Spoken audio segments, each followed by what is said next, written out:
and welcome back. And this is the this is the second part, brainstorming. And with brainstorming, essentially, what we want you to do is to give you a little bit of an idea of the ground rules as well as the third method, as I mentioned earlier. Okay, let's get on with it. So, brainstorming. Now, as you know, IDEO has come up with a list of brainstorming rules.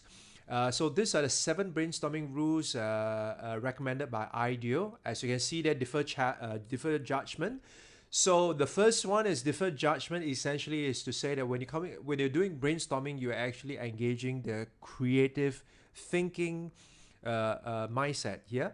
So you want to engage in creative thinking, not critical thinking. So because when you bring out judgment, that's where critical thinking comes into play.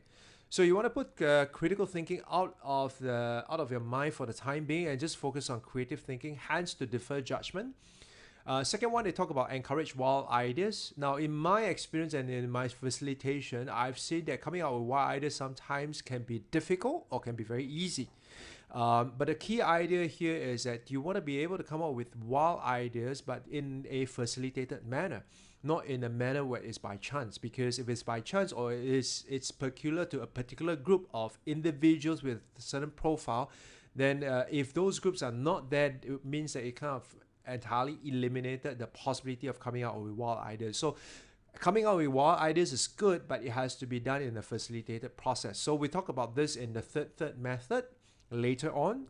Okay, so that's number 2. Number 3, build on the ideas of others. And this is critical because sometimes we look at the problem or the challenge from one angle or one perspective.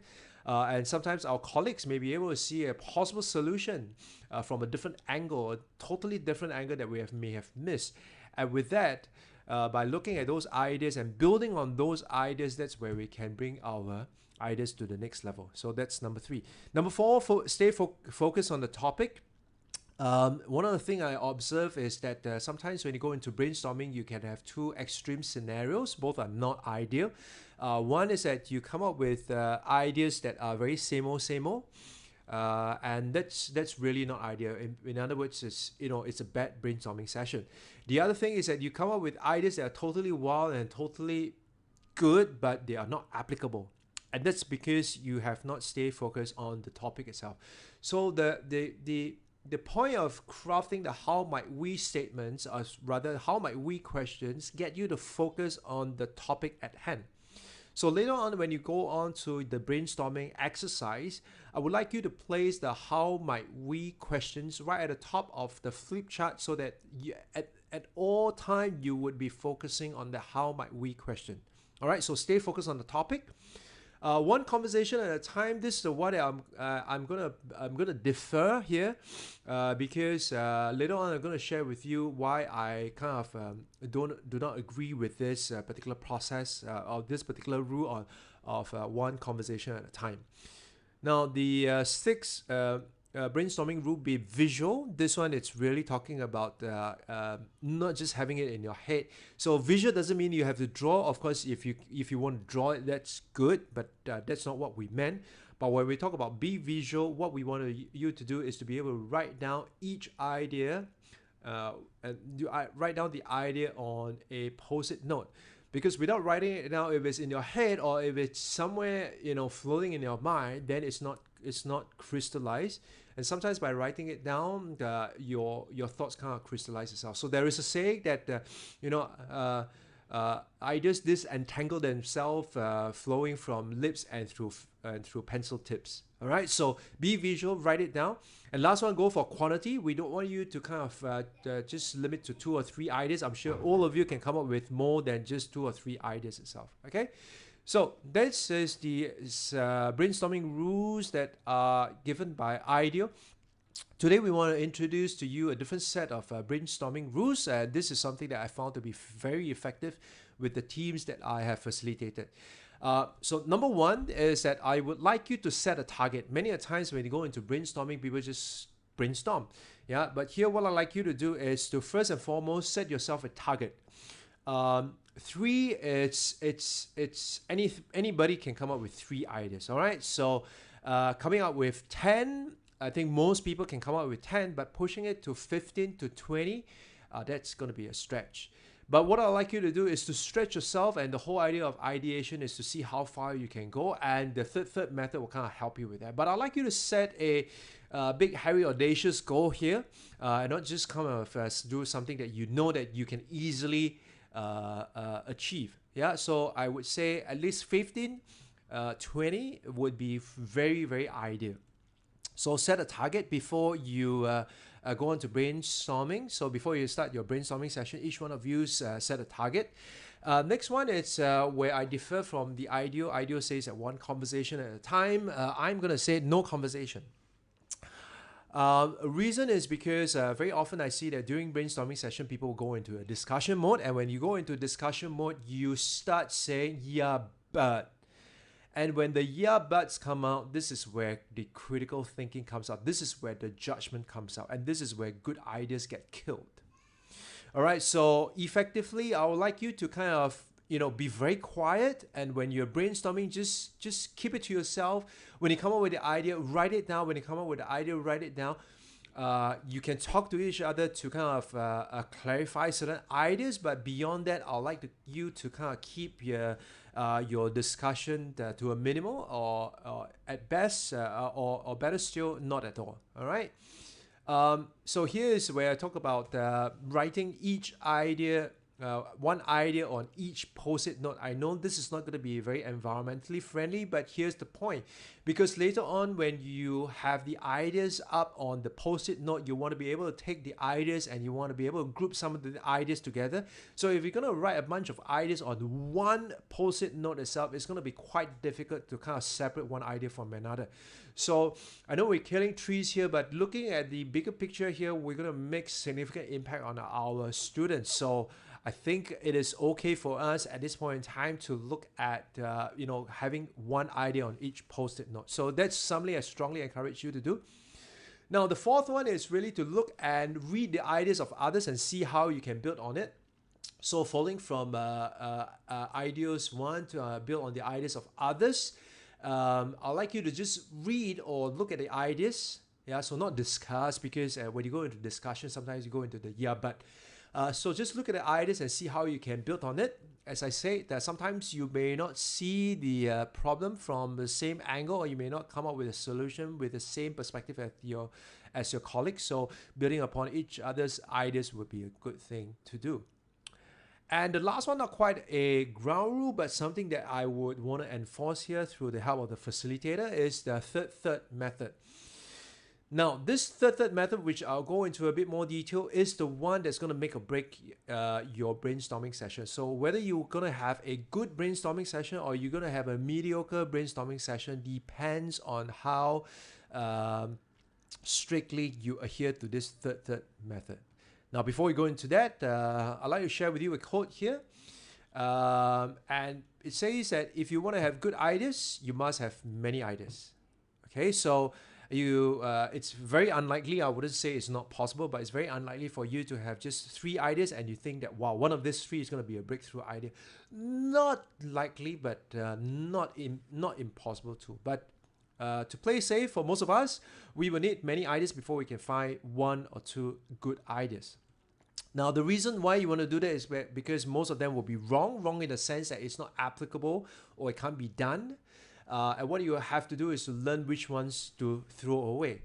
Now, this is a quote by Linus Pauling, and you would, in case you're not familiar with Linus Pauling is the only person who have received 2 unshared Nobel Prizes in his lifetime.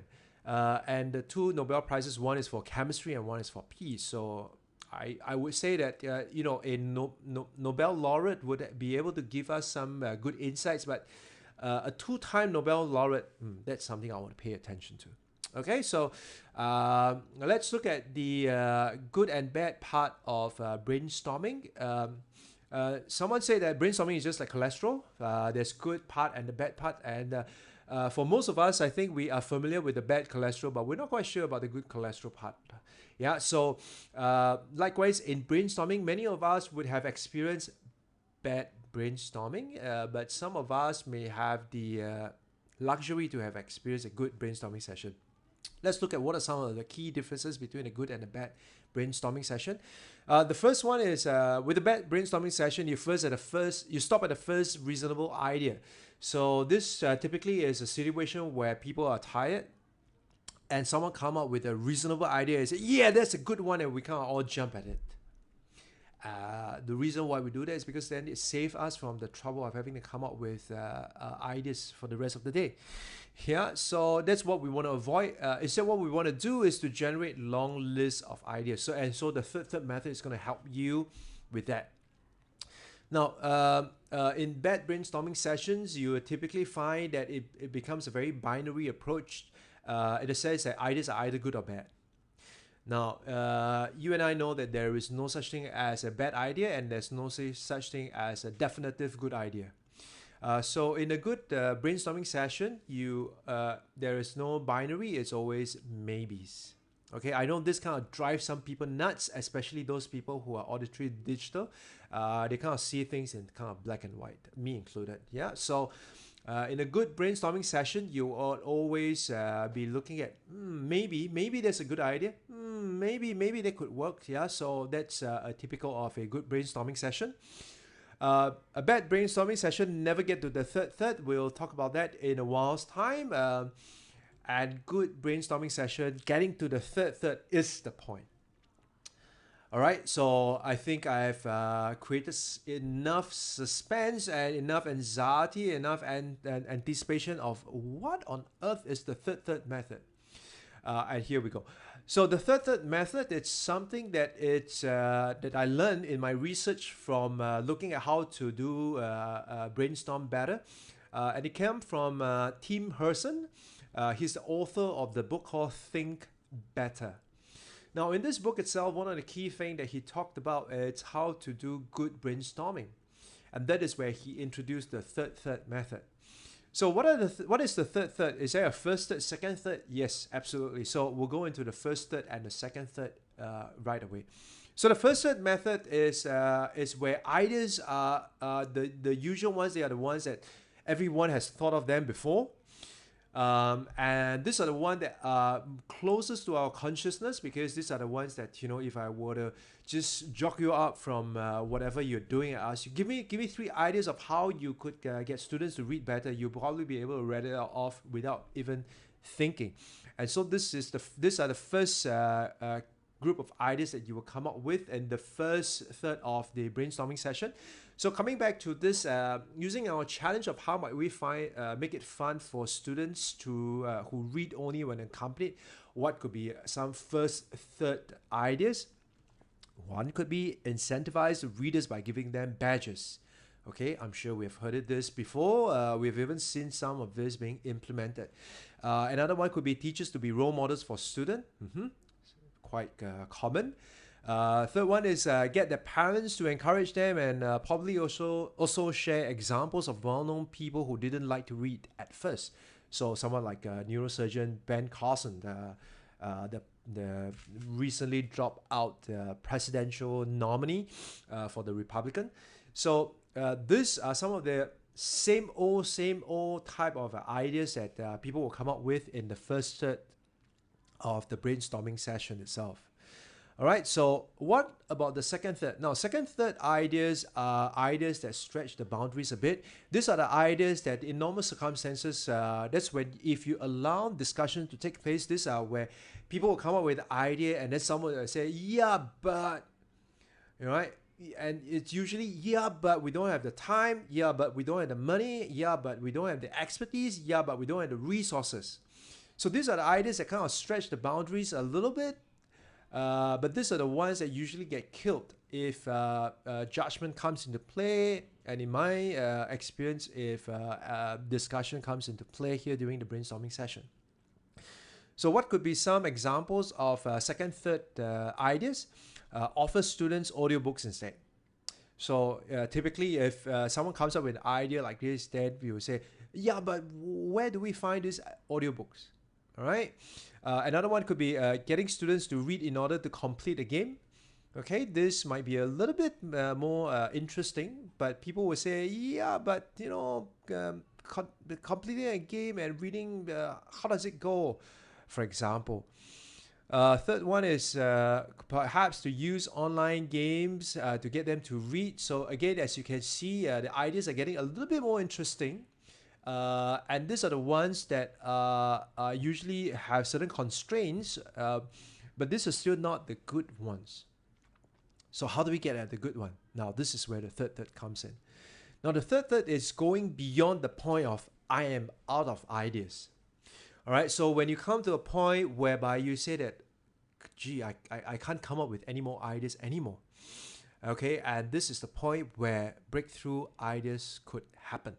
So this is where in the ground rule, that's why I ask you to set a target, and I ask you to set an ambitious target, if not an overly ambitious target, because if you set a target that you are comfortable in, very likely you're going to end at the second third.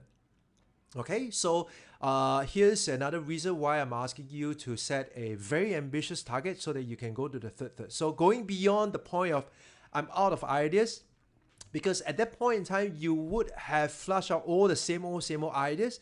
And this truly is where the potential breakthrough ideas lie. So what are some examples here? Of course, I'm sure you can come up with more of it, but here are some that I've kind of consolidated from some of the sessions that I've had with the other schools. So one is they say, well, let's create a reading summit. So where once a year or once a term, everybody kind of bring the books, and we kind of bring in people who talk about reading and how to read the different books and all sorts of stuff. So it's like, you know, a World Economic Forum summit kind of thing, but we call it a reading summit, and everybody gets immersed into the experience of reading. That sounds interesting. Of course, where if you allow the critical thinking that comes into place would be, yeah, but, you know. Okay, so that's one idea. Another idea could be, well, get students to create their own books, binding it and then keeping a copy of it in the library. So this is something that one of the schools have came up with, and they have kind of implemented this solution. So instead of getting students to read a book that, you know, it's available, they get students to kind of create their own books, of course helped by the teachers. And at the end of the day, they get the students to come up with a book. They buy it, keep it a copy in the library, and it's a published book for the student. You know, how many adults you know have published a book? So getting the students to publish their own books and to have it in the library, that's a massive accomplishment, as well as great ownership as well. So very interesting. But does it entail quite a fair bit of work? Of course, but it's interesting. The third one, it could be another one. It's getting the students to create their own storyboard and write the scripts. So this is also an idea came out with by another school. So again, pretty interesting. Last one, they call it Into the Future, a game of Into the Future, asking the students to kind of role play. Imagine they are reading to their grandchildren. So what are some books they would want to read to their grandchildren, for example? So in a sense, you kind of get at the issue of students reading, but at the same time you make it more fun for them. Okay, so that is the third method. Now let's do the brainstorming, and before you start that, let me kind of give you the steps again. So step number one, set a target. Set a very ambitious target. All right, set an ambitious target before you start. Once you get started, I would want no or minimal discussion. Okay, because with discussion you kind of critique each other's ideas, and ideas get killed. Third one idea on each post-it note. Fourth one, read the ideas, look and read. Yeah, okay, so look and read, and then see how we can improve on that, and definitely use the third method. So your facilitator would help you in this part of the brainstorming session.